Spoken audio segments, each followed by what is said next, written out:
네, 지금 유튜브 보이는 라디오 창에 애나강님께서 안녕하세요. 오늘 처음으로 보이는 생생경제 유튜브로 시청해요. 저도 교수님 책 꼭 읽어보고 싶어요. 읽어보고 기만적인 언어가 뭔지 좀 알고 싶어 하셨고요. 장피어스님은 또 유익한 방송입니다. 이렇게 보내주셨어요. 그리고 6343님, 야수민주주의가 이런 거군요. 교수님 말씀 맞는 것 같아요. 하셨고요. 그리고 9681님, 정말 정확한 통찰력을 갖고 계시네요. 저 책 읽고 싶어요. 이렇게 보내주셨어요. 7128님은 교수님 우리나라 교육 문제 정말 심각하지 않나요? 이렇게 하셨는데, 사실 이 문제 관련돼서 또 책 준비하고 계신다고요. 네, 아까 교수님 들었습니다. 네, 예. 제가 또 한 번 교수님 모시고 또 관련된 이야기, 교육 이야기는 더 나눠보도록 하겠습니다. 여러분, 샵 0945 우물정 0945로 문자 보내주시면요. 몇 분 선정해서 교수님의 책 우리의 불행은 당연하지 않습니다. 저희가 보내드리도록 하겠습니다. 교수님 오늘 뉴스에 핫한 뉴스가 두 가지예요. 네. 하나는 김정은 위원장의 건강 문제고요. 네. 또 하나는 제가 보질 못해서 건강이 어떻다는 건강이 거죠? 안 좋답니다. 아, 그래요? 네, 근데 위중하다는 얘기까지 지금 나왔고요. 아, 그래요? 지금 CNN에서는 사망설 이런 얘기까지 돌았는데 일단 네. 우리 정부에서는 확인된 바 없고 오보다라고 얘기가 네. 나왔습니다. 자, 또 하나는 재난기본금 논란이에요. 네. 정부에서는 70%, 여당에서는 100%, 통합당에서는 다시 지금 우리는 정부 따라가겠다 이렇게 하고 있어요. 사실은 그 복지에 대한 논쟁할 때 빨갱이냐 이런 얘기 나오잖아요. 근데 교수님께서는 한국이 부유한 나라가 됐음에도 불구하고 헬조선인 이유는 바로 이 복지 관련된 부분이다 이렇게 지적을 하셨어요. 이거 그렇죠. 재난기본금을 어떻게 이해해야 될까요? 재난기본금을 100% 줘야 된다 하는 부분 너무나 당연하고 상식적인 얘기고요. 하여간 제가 지금 현상에 대해서 그런 코멘트를 하고 싶지는 않고요. 그러나 하여간 지금 너무나 터무니없는 그런 일들은 아무튼 선거 과정에서 지금 거대 네. 야당이 했던 약속을 그냥 또 뒤집으니까 어떻게 아무리 정치라고 하지만 저럴 수가 있나. 그러니까 한국 사회 전체를 거대한 냉소주의에 빠뜨리는 이 정치인들의 행태에 정말 너무 분노가 일어요. 아무튼 그 정도로 코멘트를 하고요. 그다음에 이제 한국이 너무 이 복지 문제에 있어서 지금 제가 말씀드리는 게 너무 좌파적인 관점이다. 이건 전혀 그렇지 않아요.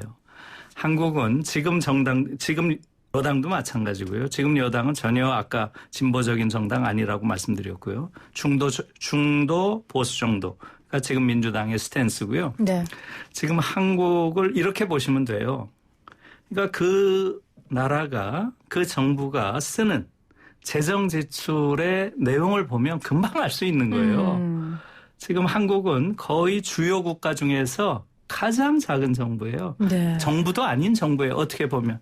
왜냐하면 정부의 역할 전혀 못하니까요. 지금 그걸 비율로 보면 작년에 나온 통계를 보면 프랑스가 전체 대비 재정 지출이 52%예요. 52%. 그러니까 말하자면 국가에서 쓰는 전체에 정부가 쓰는 게 52%. 네. 사적 경제보다 공적 경제가 더 크다는 얘기죠. 심지어. 스웨덴이 49%, 독일이 45%. 대체로 유럽은 한 50% 정도가 공적인 경제로 가는 거예요. 그런데 자유시장주의의 대표적인 나라가 미국이잖아요. 네.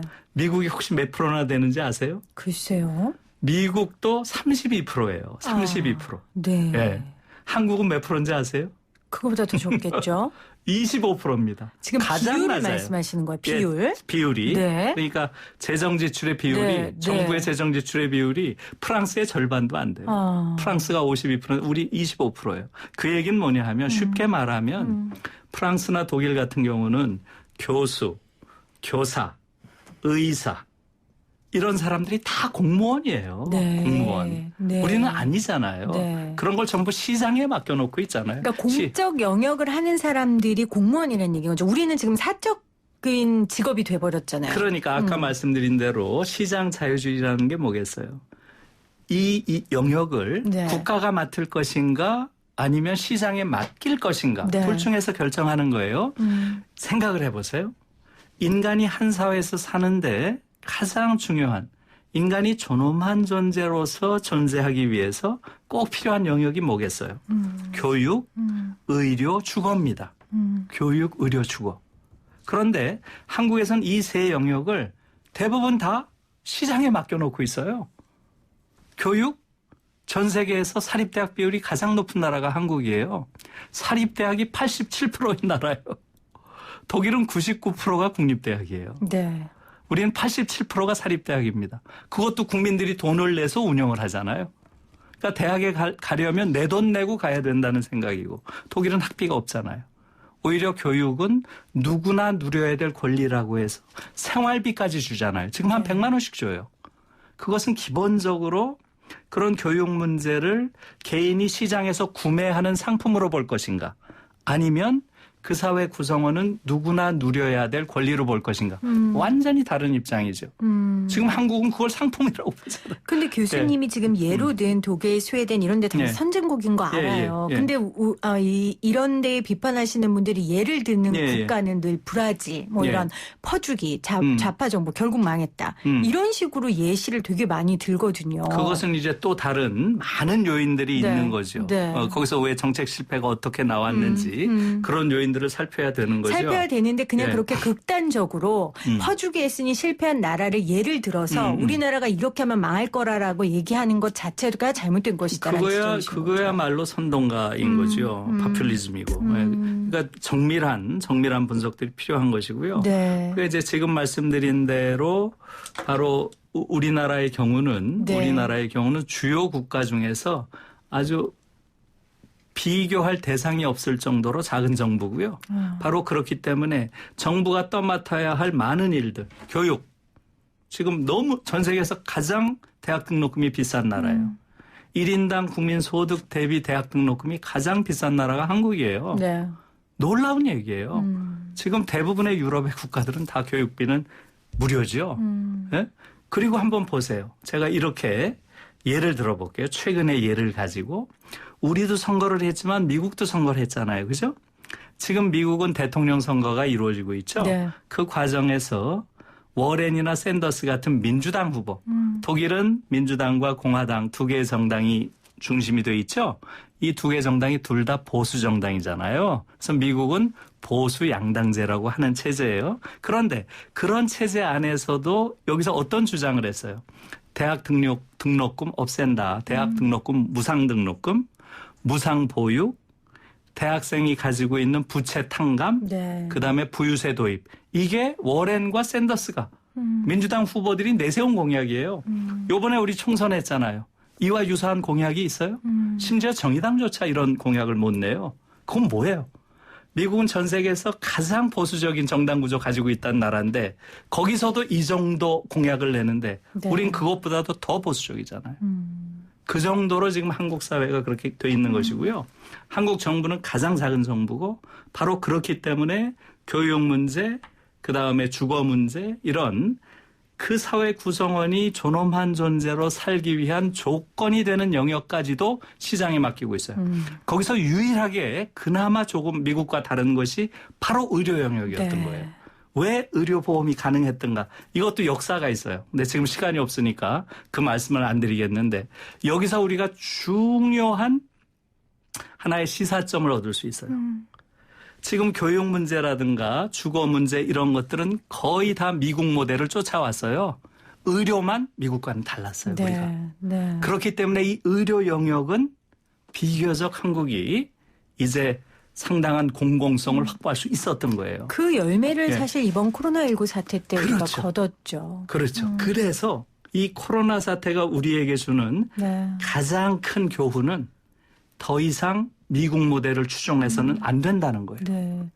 그래서 네네. 제가 두 가지만 말씀드리자면 두 가지 측면인데 하나는 평화 모델을 우리가 만들어야 된다라고 생각이 들어요. 근데 지금 문재인 정부가 평화가 통일보다 우선한다고 하면서 지금 북한에 대해서 굉장히 전향적인 정책을 펼쳐온 것은 맞는데 네. 너무나 미국의 눈치를 봤어요. 너무나 지나치게. 그것은 제가 말하는 게 아니에요. 문재인 정부에 가까운 통일 전문가들이 거의 이구동성으로 하는 말이에요. 더 이상 그렇게 하면 안 돼요. 이제는 지금 우리가 코로나 방역을 통해서 얻은 이 자존감, 우리의 능력에 대한 자신감, 이런 것들을 통일 문제에도 그대로 적용해야 돼요. 우리가 미국을 더 적극적으로 설득하고 우리가 한반도 문제를 해결하는데 우리가 이니시티브를 쥐고 더 이상 종속 변수가 아니라 하나의 네. 독립 변수로서 새로운 상황을 만들어가고 이런 상황들이 굉장히 필요한 것이다. 그다음에 두 번째는 제가 지금 평화 모델을 말씀드렸죠. 네. 두 번째는 사회 모델도 마찬가지예요. 우리가 어떤 새로운 사회를 만들 것인가 했을 때 더 이상 미국 사회를 추종해서는 안 되는 거예요. 지금 우리가 이번 사태에서도 봤잖아요. 미국은 사실은 재난이 올 때마다 미국 사회의 상당 부분이 제3세계라는 걸 스스로 드러내는 사회예요. 지난번에 카트리나가 왔을 때도 마찬가지죠. 지금도 마찬가지인 거예요. 왜 그렇겠어요? 이것은 일종의 사회적 공동체라기보다는 시장이 지배하는 시장 자유주의 공동체이기 때문에 그런 것이죠. 네. 이런 부분에 대한 성찰이 이번 이 코로나를 보면서 우리가 가져야 될 새로운 성찰이라고 생각합니다. 네. 평화 모델 주도권을 이제 우리가 가지고 이 통일 문제에 있어서 네. 한 걸음 나아가야 한다. 그리고 사회 모델 지금까지 미국 사회를 우리가 추종해왔고 모델화했지만 이제는 좀 벗어나서 우리 자체의 모델 혹은 예. 유럽의 모델을 좀 적극적으로 반영해야 된다라는 대안까지 교수님이 말씀해 주셨어요. 제가 교수님이 책을 보면서 굉장히 충격받았던 부분도 바로 그 우리 사회 금기, 그 금기는 결국은 당연하다고 생각했는데 당연하지 않았던 예를 들어 교육 주거. 당연히 내 돈 주고 해야 된다고 생각했는데 그렇죠. 당연하지 그렇죠. 않았구나. 예. 우리가 의료보험 너무 당연하게 여기잖아요. 예. 근데 사실 미국이나 다른 나라에서는 의료보험 당연한 거 아니잖아요. 유럽이야 당연하지만 미국에선 당연한 게 아니죠. 네. 그래서 또 이번에 이런 많은 문제들이 있었고요. 그런 차원에서 아마 교수님이 처음에 제 말이 굉장히 금기를 깨는 것 같고 사람들을 불편하게 했었던 것 같다라는 말씀을 해주셨어요. 그래서 지금 문자에도 불편하다라는 분들도 그렇죠. 많으시고요. 예. 그럼 다행입니다. 제 의도가 좀 불편하게 하는 거예요. 네. 예. 그리고 1347님은 교수님 견해에 전적으로 공감합니다. 많은 대중들의 각성이 절실합니다. 이렇게 또 보내주셨고 6059님은 방송 들으면서 교수님 말씀 귀에 쏙쏙 박혀서 바로 인터넷 검색해봤어요. 저 이 책 너무 궁금해요. 보고 싶어요 하셨고 9772님은 지금 번역가 이윤기님 책 읽다가 갑자기 교수님 책 제목 듣고 꼭 읽어보고 싶어요. 시간이 너무 빨리 가는 게 아쉽네요. 이렇게 남겨주셨습니다. 자, 교수님 시간이 없어 짧게 아까 제가 그 김정은 위원장 위독설도 이야기했지만 아직 어떻게 될지 모르지만 만약에 정말 갑작스럽게 우리가 준비하지도 못하게 남북관계가 뭔가의 변화가 있을 수 있잖아요. 그러기 위해서 지금부터 우리 정부가 준비를 해야 할 텐데요. 뭐 정부 준비까지 가지 말고 국민들이 좀 통일에 대한 어떤 인식의 준비를 좀 해야 할까요? 네, 지금 김정은의 어떤 병세에 대한 이야기에 대해서는 제가 코멘트할 수가 없고요. 그건 제가 잘 모르는 상황을 전제로. 그거 지금 다 몰라요, 교수님. 그러니까 네. 거기에 대해서 말씀드릴 수는 없고요. 네. 통일 문제가 우리에게 어떤 문제인가만 한 말씀 드릴게요. 통일 문제라는 것은 우리가 굉장히 많은 문제 가지고 있잖아요. 사회 문제, 정치 문제, 경제 문제, 교육 문제 많이 가지고 있는데요. 그런 여러 문제 중에 하나의 문제가 아니에요. 그럼요. 통일 문제는 모든 문제의 근원이 되는 문제예요. 통일 문제가 풀리면 어떻게 보면 나머지 거의 모든 문제들이 풀릴 수가 있어요. 이 분단 체제, 냉전 체제라고 하는 기형적인 체제가 완전히 기형적인 국가를 만들었고 기형적인 사회를 만들었고 기형적인 인간을 만들었어요. 네. 우리는 우리 자신을 그렇게 못 느끼지만 우리 자신을 좀 대상화해서 보면 한국인들은 굉장히 독특한 성격 구조를 가지고 있어요. 이것은 냉전이 만들어낸 기형적인 성격 구조예요. 그래서 저는 이 냉전 분단 체제를 해소하는 문제, 다시 말하면 평화 체제를 빨리 구축하는 문제, 한반도에서 더 이상 전쟁의 공포를 갖지 않아도 되는 상태가 되는 문제, 이게 가장 중요한 거예요. 한국 사회에서. 통일은 그 다음 문제라고 저는 생각해요. 평화가 통일보다 중요하다. 다시 말하면 평화 체제 구축은 신속하게 해야 되고 통일은 신중하게 해야 돼요. 네. 그냥 통일이 된다고 좋은 게 아니에요. 통일이 준비 없이 없는 상황에서 되면 거기서 뒤따를 여러 가지 문제들은 우리가 과연 감당할 수 있을까? 이것이 독일 사회가 보여주는 거거든요. 그러면 분단 냉전 체제가 얼마나 우리를 기형화하고 있는가 하는 부분을 간단하게만 말씀드리면요. 우리는 지금 우린 좀 전에 대단한 국가라고 여러 번 이야기를 했지만 네. 그럼에도 불구하고 근대 국가가 가져야 될 기본조차 못 가지고 있어요. 근대 국가의 기본적인 권리가 뭐예요? 민족 자결, 국민 주권이에요. 그런데 우리는 우리 스스로를 지켜낼 권한을 못 가지고 있어요. 네. 이건 정말 아주 볼품없는 국가가 이 분단 때문에 지금 된 거예요, 우리가. 그다음에 아까 말씀드린 대로 한국 사회의 구조, 이런 어마어마한 불평등 구조, 이것은 아까 말씀드린 대로 극단적으로 우경화된 정치 체제가 만들었다 그랬죠. 그다음에 한국인들이 가지고 있는, 우리는 잘 못 느끼지만